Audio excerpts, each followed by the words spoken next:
जय श्री सीताराम मित्रों, श्रद्धालु भक्तजनों,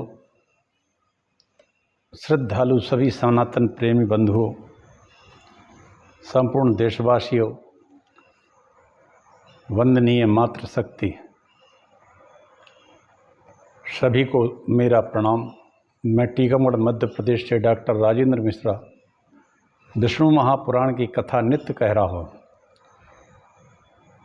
मेरा चैनल है हरि बोल डॉक्टर राजेंद्र मिश्रा। इस चैनल पर जाकर आप मेरे पिछले 3 वर्ष के सभी वीडियो देख सकते हैं। यह मेरा 6वां पुराण है और शिव महापुराण के बाद मैंने विष्णु महापुराण कहना शुरू किया। विष्णु महापुराण 18 पुराणों के क्रम में तीसरे नंबर पर आता है और इसमें भगवान विष्णु लक्ष्मी नारायण की बड़ी अद्भुत कथाएं हैं। यह भगवान शिव को बड़ा प्रिय है। आइए आप सब मानसिक रूप से शिव पुराण की कथा में चलें। इसकी एक विशेषता है कि ये महापुराण व्यास जी के पिता पाराशर जी ने कहा है और इसका आशीर्वाद इसको कहने का पुलस्त ऋषि ने दिया था कि आपके अंदर एक कथा भगवान विष्णु की प्रकट होगी, उसको आप कहिए। ये विष्णु महापुराण पाराशर जी के द्वारा प्रणीत है। इसके तृतीय अंश की कथा चल रही है और 15वां अध्याय है। श्राद्ध विधि का वर्णन है। छोटा सा मंगलाचरण करते हैं, इसके बाद कथा शुरू करते हैं। नमोस्तु रामाय सा लक्ष्मणाय देवी च तस्यै जनकात्मजायै नमोस्तु रुद्रेन्द्रयमानिलेभ्यो नमोस्तु चंद्राग्नि मरुद्गणेभ्यः अखंड मंडलाकारं व्याप्तं येन चराचरं तत्पदं दर्शितं येन तस्मै श्री गुरुवे नमः। वक्रतुंड महाकाय सूर्यकोटि समप्रभा निर्विघ्नं कुरु मे देव सर्वकार्येषु सर्वदा। भवानी शंकरौ श्रद्धा भवानी शंकरौ वंदे भवानी शंकरौ वंदे श्रद्धा विश्वास रूपिणौ याभ्यां यां न पश्यन्ति श्राद्ध याभ्यां विना न पश्यन्ति श्रद्धा स्वान्तास्तमईश्वरम्। भवानी शंकरौ वंदे श्रद्धा विश्वास रूपिणौ याभ्यां विना न पश्यन्ति सिद्धाः स्वान्ताः स्तमीश्वरम्। नारायणं नमस्कृत्य नरं चैव नरोत्तमं देवीं सरस्वतीं व्यासं ततो जयमुदीरयेत्। ओम नमो देव्यै महादेव्यै शिवायै सत्सं नमः। नमः प्रकृत्यै भद्रायै नेता प्रणतः स्मताम्। 15वें अध्याय की कथा में श्राद्ध का वर्णन है और ऋषि और महाराजा सगर की कथा चल रही है। सगर महाराज ने और ऋषि जो भृगुवंश से थे उनसे प्रश्न करते हैं और ऋषि उसकी व्याख्या करते हैं, उस प्रश्न की बताते हैं। यही कथा चल रही है। आइए इस कथा को सुनते हैं।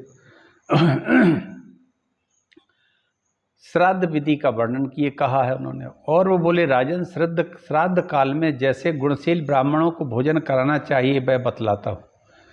श्राद्ध का मित्रों हमारे सभी पुराणों में बड़ा महत्व है और श्राद्ध कर्म भी बड़ा ही विस्तृत है। श्राद्ध में किसको बुलाना चाहिए, किसको नहीं बुलाना चाहिए, क्योंकि श्राद्ध हमारे पितरों से जुड़ा रहता है। पितर प्रसन्न रहते हैं तो सब कुछ ठीक है और अगर पितर गुस्सा हो गए तो फिर कुछ भी ठीक नहीं रहता, क्योंकि पितृ लोग हमारे सबसे करीब है। उन्होंने कहा तृणाचिकेत त्रिमधु और त्रिशुपर्णम 6 वेदांगों को जानने वाले वेद वेत्ता सर्वोत्तरी योगी ऋत्विक भानजा दोहित्र जमाता स्वसुर मामा तपस्वी पंचाग्नि तपने वाले महात्मा तपस्वी माता पिता के परिवार के लोग ब्राह्मणों को श्राद्ध में नियुक्त करे। इनमें तृणाचिकेत आदि पहले के हुओं को पूर्व काल में नियुक्त करे। ये तृणाचिकेत क्या कहलाता है? तृणाचिकेत कहलाता है अयम वाव या पवते इत्यादि 3 अनुवाकों को तृणाचिकेत कहते हैं। उसको पढ़ने वाला या उसका अनुष्ठान करने वाला को तृणाचिकेत कहते हैं। मधुवाता इत्यादि ऋचा का अध्ययन और मधु व्रत का आचरण करने वाला त्रिमधु कहलाता है। ब्रह्म मेतु माम इत्यादि 3 अनुवाकों का अध्ययन करने वाला तत्संबंधी व्रत करने वाला कहलाता है त्रिशुपर्ण। ये हुए इतने लोगों को श्राद्ध में बुलाना चाहिए। अब किन को नहीं बुलाना चाहिए ये भी सुन लो। नपुंसक, काले दांतों वाला, आजकल तो काले दांतों वाले ही मिलेंगे क्योंकि सभी लोग गुटखा खाते हैं तो सबके दांत काले।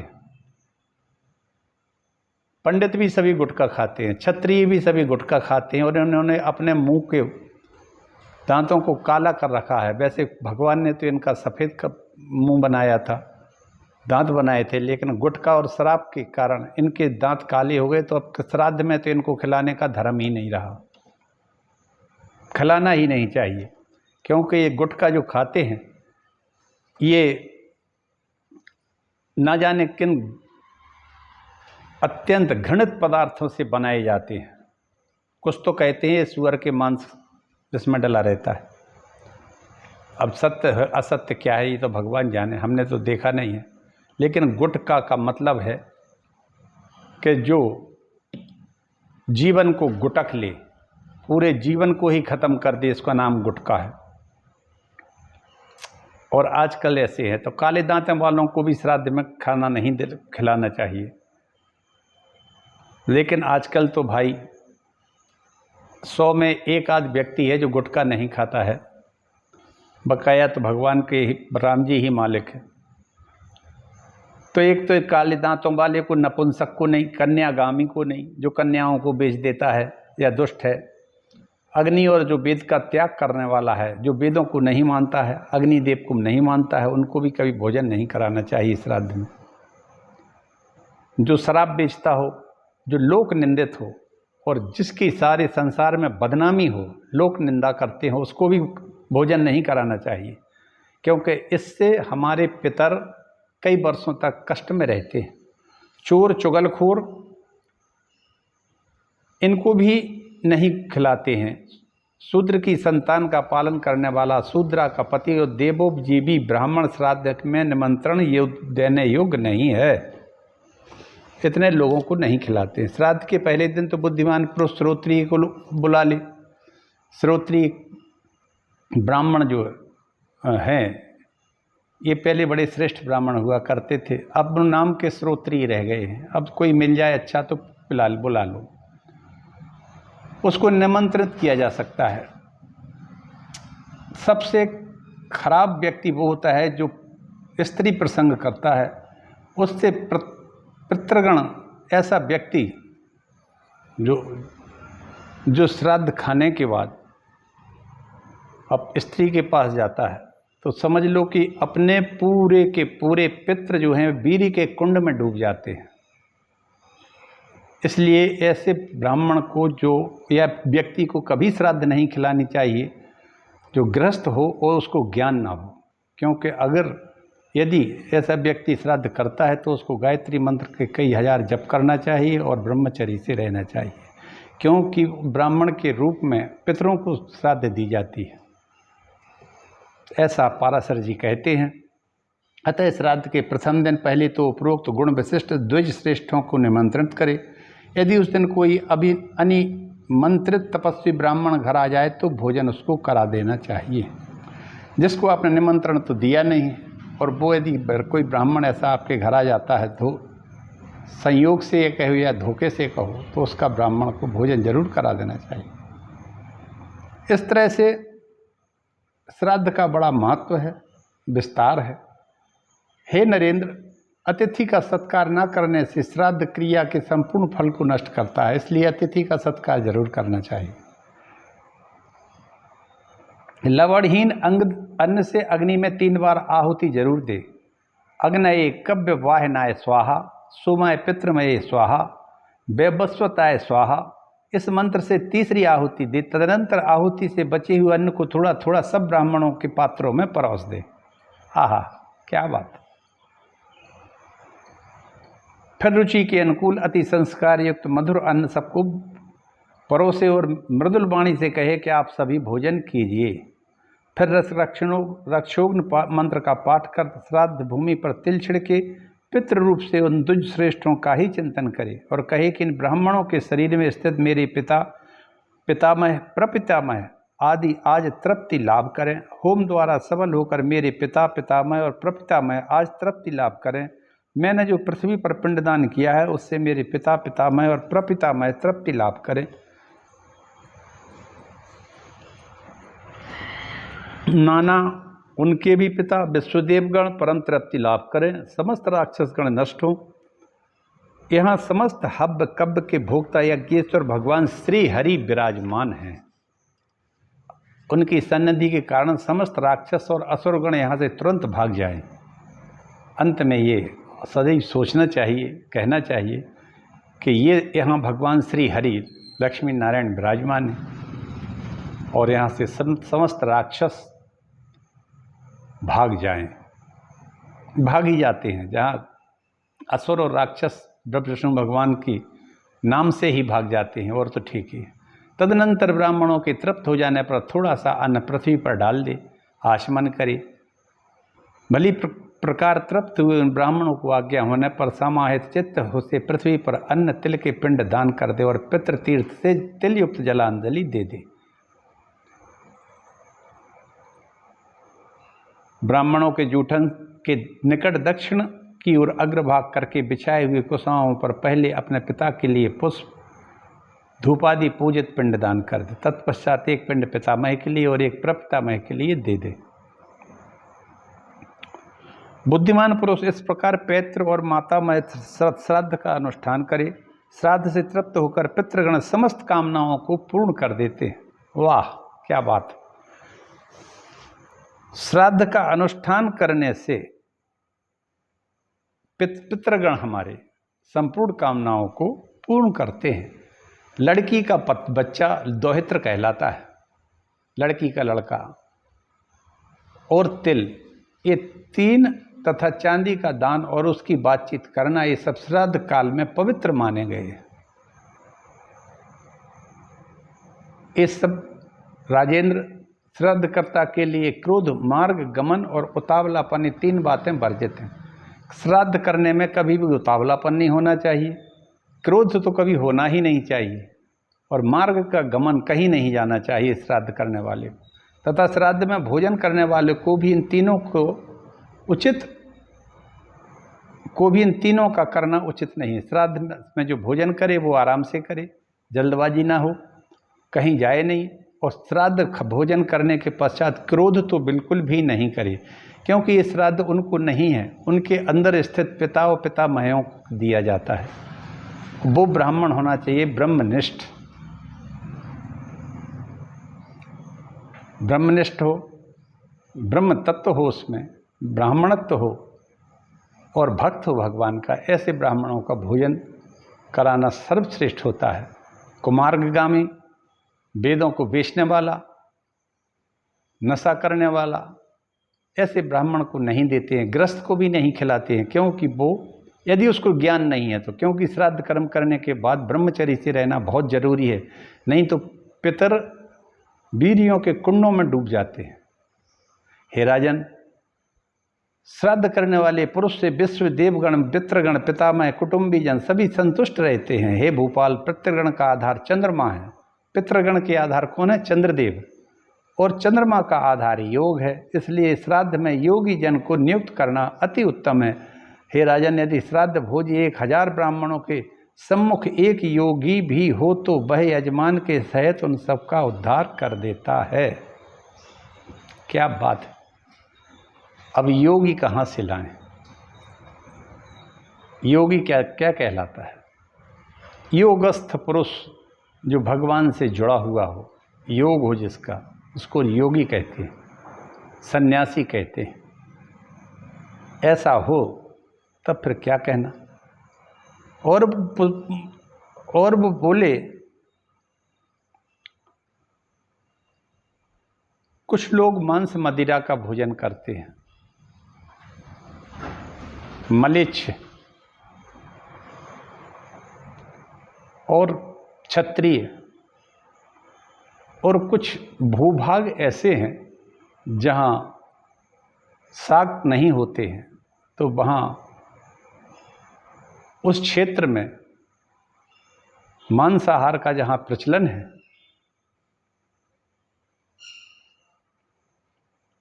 तो उसका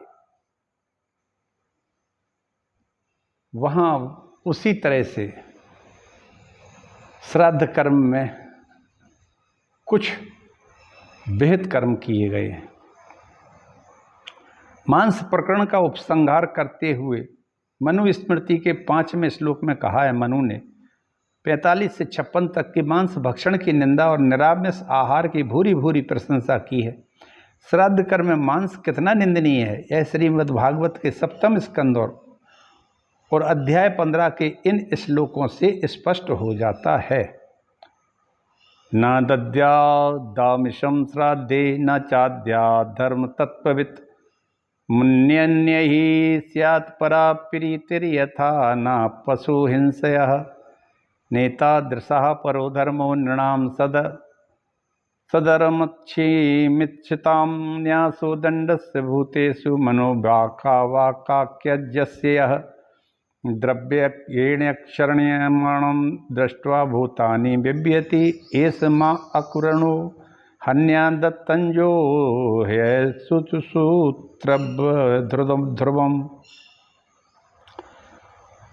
अर्थ धर्म के मर्म को समझने वाला पुरुष श्राद्ध में खाने के लिए मांस ना दे, ना स्वयं ही खाए, क्योंकि पितृगण की तृप्ति जैसी मुनि जनोचित होती है वैसी पशुहीनता से नहीं होती है। सद्धर्म की इच्छा करने वाले पुरुष के लिए संपूर्ण प्राणियों के प्रति मन, वाणी और शरीर से दंड का त्याग कर देना चाहिए। मन से, वाणी से और शरीर से किसी का भी बुरा नहीं सोचना चाहिए। इसके समान और कोई श्रेष्ठ धर्म नहीं है। पुरुष को द्रव्य यज्ञ से यजन करते देखकर जीव डरते हैं। यह अपने ही प्राणों का पोषण करने वाला निर्दयी अज्ञानी मुझे अवश्य मार डालेगा। इस तरह से हिंसा का वर्जन है।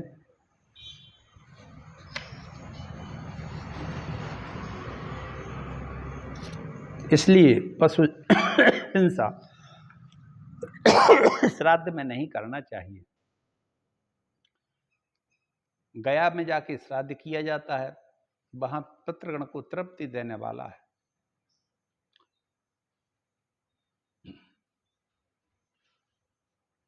नपुंसक सत्पुरुषों द्वारा बहिष्कृत चांडाल, पापी, पाखंडी, रोगी, कुक्कुट, स्वान, नग्न, बानर, ग्राम में सूकर, रजस्वला स्त्री, जन्म और मरण के अशौच से युक्त व्यक्ति और शव ले जाने वाला पुरुष, इनमें से किसी की भी दृष्टि पड़ जाने से देवगण अथवा पितृगण कोई भी श्राद्ध में अपना भाग फिर नहीं लेता है।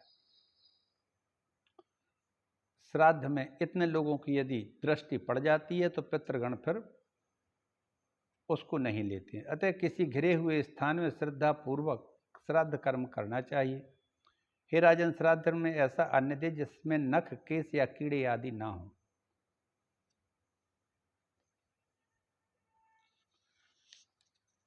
क्या हमारे कुल में ऐसे सन्मार्गशील व्यक्ति होंगे जो गया में जाकर हमारे लिए आदर पूर्वक पिंडदान करेंगे? क्या हमारे कुल में कोई ऐसा पुरुष होगा जो वर्षा काल के मघा नक्षत्र युक्त त्रयोदशी को हमारे उद्देश्य से मधु और घृत युक्त खीर का दान करेगा, अथवा गौरी कन्या से विवाह करेगा, नील वृषभ छोड़ेगा या दक्षिणा सहित विधि पूर्वक अश्वमेध यज्ञ करेगा? ऐसा पूर्व काल में महाराज इक्ष्वाकु के प्रति पितृगणों ने कलाप उपवन में कही थी। ये सब बात है। अब 17वां अध्याय शुरू होता है मित्रों। पाराशर जी कहते हैं, मैत्रेय पूर्व काल में महात्मा सगर के से पूछने पर भगवान औरव ने इस प्रकार गृहस्थ के सदाचार का निरूपण किया। हे द्विज, मैंने भी तुमसे इसका पूर्णतया वर्णन कर दिया है। कोई भी पुरुष सदाचार का उल्लंघन करके सद्गति नहीं पा सकता। कोई भी पुरुष सदाचार का उल्लंघन करके सद्गति नहीं पा सकता है। दुराचार ही हो गए हैं। सदाचार करने वाले हमें व्यक्ति कम दिखाई देते हैं, या ये कहें कि हमको दिखते ही नहीं। या हमको देखना नहीं आता है। सदाचार बड़े शांति से होता है और दुराचार मन की अधोगति से होता है, क्योंकि उसमें काम का, क्रोध का, लोभ का, गर्व का, मन, इनका सबका प्रवेश रहता है। सदाचार में ये सब नहीं होते, इसलिए आदमी सदाचारी ना होकर दुराचारी हो जाता है। अब वो किसी भी वर्ण का हो सकता है। सर्वाधिक कष्ट तो होता है जब जब ब्राह्मण और क्षत्रिय दुराचारी हो जाएं, तो सारा समाज प्रदूषित हो जाता है, दूषित होने लगता है। आज यही दिखाई देता है सर्वत्र। नपुंसक, अपवित्र, रजस्वला आदि को तो मैं अच्छी तरह जानता हूं, किंतु यह नहीं जानता कि नग्न किसको कहते हैं। पाराशर जी बोले, हे द्विज, ऋक्, साम और यजु वेद त्रिय वर्णों का आवरण स्वरूप है। जो पुरुष मोह से इसका त्याग कर देता है वह पापी नग्न कहलाता है। ओहो, नंगा। नंगा किसको कहते हैं? नंगा। कपड़े न पहनने वाले को नंगा कहते हैं, नंग। पाराशर जी कहते हैं जो ऋग्वेद, यजुर्वेद, सामवेद, इनको जो वर्णों का आवरण स्वरूप है, जो पुरुष मोह से इसका त्याग कर देता है वह पापी, महापापी नग्न कहलाता है। कहने का आशय यह है कि जो वेदों का उपहास करता हो, जो वेदों को नहीं मानता है, वो नग्न कहलाता है। ब्राह्मण समस्त वर्णों का सम्मरण ढकने वाला वेद त्रयी है। समस्त वर्णों को ढकने वाला आवरण जो है वो तीनों वेद हैं। वाह, इसमें कोई संदेह नहीं। इसका जो त्याग कर देता है वही नग्न कहलाता है। हमारे पितामह वशिष्ठ ने इस विषय में महात्मा भीष्म से कहा था कि वह श्रवण करो। मैत्रेय तुमसे नग्न के विषय में पूछे। इस संबंध में भीष्म के प्रति वर्णन करते समय महात्मा वशिष्ठ जी ने कथन सुना था।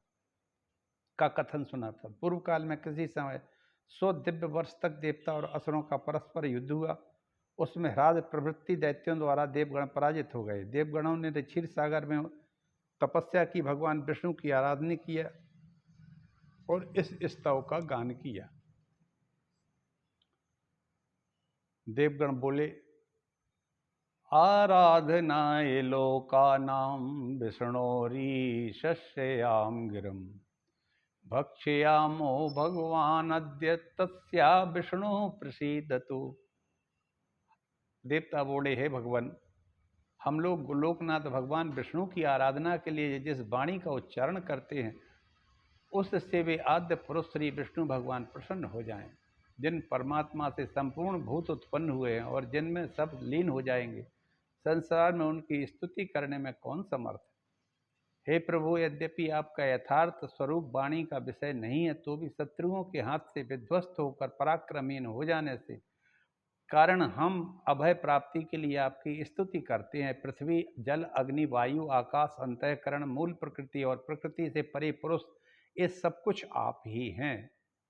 वाह, क्या बात है। देवता कहते हैं कि भगवान श्री हरि, पृथ्वी, जल, अग्नि, वायु, आकाश, अंतःकरण, मूल प्रकृति और प्रकृति से परे पुरुष, ये सब आप ही हैं। हे सर्वभूतात्मन, ब्रह्मा से लेकर स्तंभ पर्यंत स्थान और काल आदि भेद युक्त है। मूर्तामूर्त पदार्थ में संपूर्ण प्रपंच आपका ही शरीर है।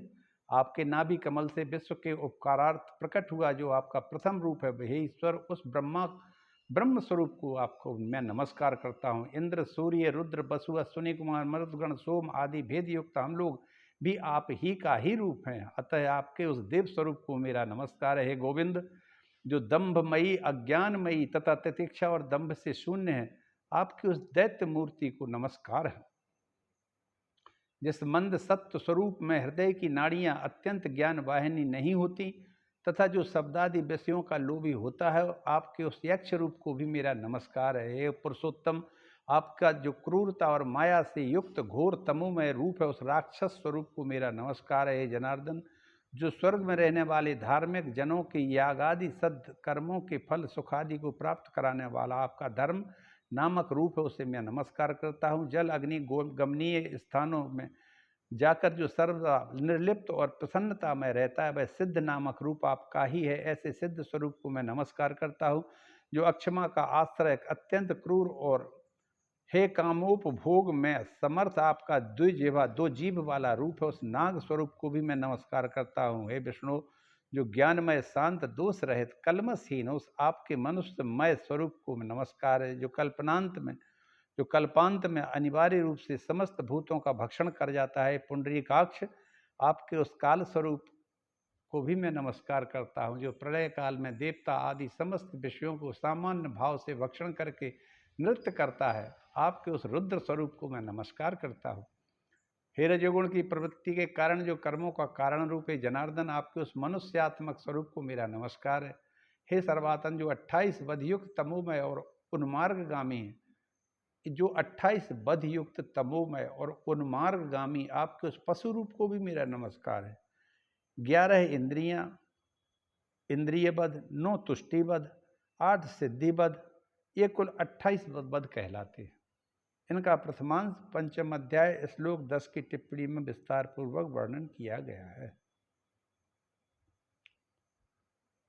11 इंद्रिय बध, 9 तुष्टि बध और 8 सिद्धि बध, ये कुल 28 बध कहलाते हैं। तो 28 बध युक्त तमोमय उन्मार्गगामी है, और उसको पशुरूप को भी मेरा नमस्कार। जो जगत की स्थिति साधन यज्ञ का अंगभूत वृक्ष लता गुल्म वीरु तृण गिरी इन 6 भेदों से युक्त उन्मुख उद्भिद रूप आपको नमस्कार है। त्रियक मनुष्य तथा देवता आदि प्राण आकाश आदि पंचभूत और शब्द आदि उनके गुण ये सब के आदिभूत आपके ही रूप में, अतः आप सर्वात्मा को मेरा नमस्कार है। परमात्मन प्रधान महत्वादि रूप इस संपूर्ण जगत से परे है, सबका आदि कारण है तथा जिसके समान कोई अन्य रूप नहीं है। आपके उस प्रकृति आदि कारणों के भी कारण रूप को मेरा नमस्कार है। भगवान, जो शुक्लादि रूप से दीर्घता आदि परिमाण से तथा घनता आदि गुणों से रहित है, इस प्रकार जो समस्त विशेषणों का अविषय है तथा परमार्थियों का दर्शनीय शुद्ध है, आपके उस स्वरूप को मैं नमस्कार करता हूँ, जो हमारे शरीरों में, अन्य प्राणियों के शरीरों में तथा समस्त बस्तियों में वर्तमान है, अजन्मा उस अविनाशी है, जिससे अतिरिक्त और कुछ नहीं है। उस ब्रह्म स्वरूप को हम नमस्कार करते हैं। परम पद ब्रह्म ही जिनकी आत्मा है, ऐसे जिस सनातन और अजन्मा भगवान का यह सकल प्रपंच रूप है, उन सबके बीज भूत अविनाशी निर्मल प्रभु वासुदेव को हम नमस्कार करते हैं। सकल मिदमजस्य यस्य रूपम परम पदात्म वत्स सनातनस्य तम निधिर्मशेष बीजभूतम प्रभुममलम प्रणतास्म वासुदेवम। उन निर्मल अविनाशी प्रभु वासुदेव को हम नमस्कार करते हैं।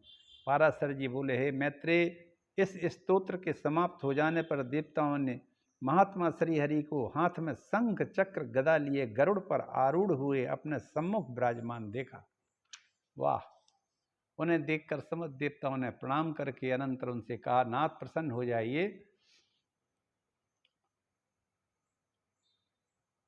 परमेश्वर, दैत्यगणों ने ब्रह्मा जी की आज्ञा का भी उल्लंघन करे हमारे त्रिलोकी के यज्ञ भागों का अपहरण कर लिया है।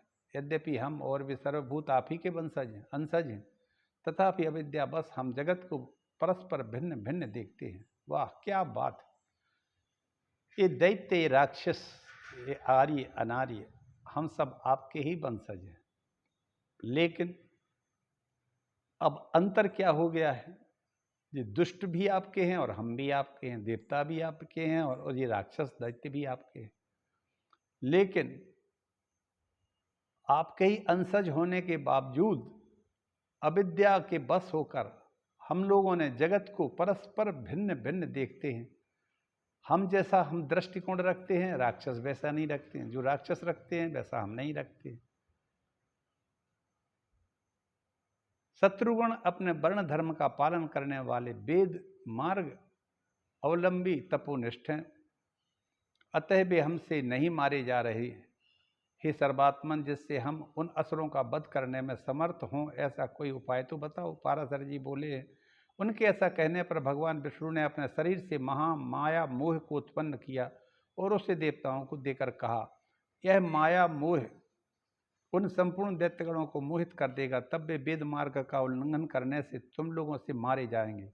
हे देवगण, जो कोई देवता अथवा दैत्य ब्रह्मा जी के कार्य में बाधा डालते हैं, वे सृष्टि की रक्षा में तत्पर मेरे बद्ध हो जाते हैं, हम उनको मार डालते हैं। अतः देवगण, अब तुम जाओ, डरो मत, यह माया मोह आगे से जाकर तुम्हारा उपकार करेगा। भगवान की ऐसी आज्ञा होने पर देवगणों ने प्रणाम कर जहाँ से आए थे वहाँ चले गए तथा उनके साथ माया और मोह भी जहाँ असुरगण थे वहाँ गए। अब देखिए मित्रों, आज माया और मोह संपूर्ण जगत में व्याप्त हो गया है।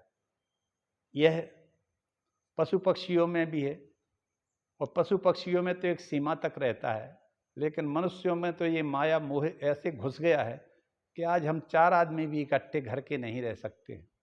समाज की तो बात छोड़ दीजिए, इतने माया मोह से ग्रसित हो चुका है पूरा जन जीवन, ये जीव जगत, कि उससे निकलना मुश्किल है। भगवान ही निकाले तो निकाले। अब आज 18वां अध्याय अब शुरू होगा, महा माया मोह और असुरों का संवाद तथा राजा सतधनु की कथा। इसको हम कल कहेंगे मित्रों। आज भगवान विष्णु की इसी महान स्तुति के बाद मैं अपनी वाणी को विराम देता। इससे भगवान विष्णु प्रकट हुए और ने माया और मोह को उत्पन्न करके दे दिया और कहा, जाओ तुम असुरों को माया मोह में डाल दो। और इस तरह से आज तृतीय अंश का 18वां अध्याय पूरा होता है।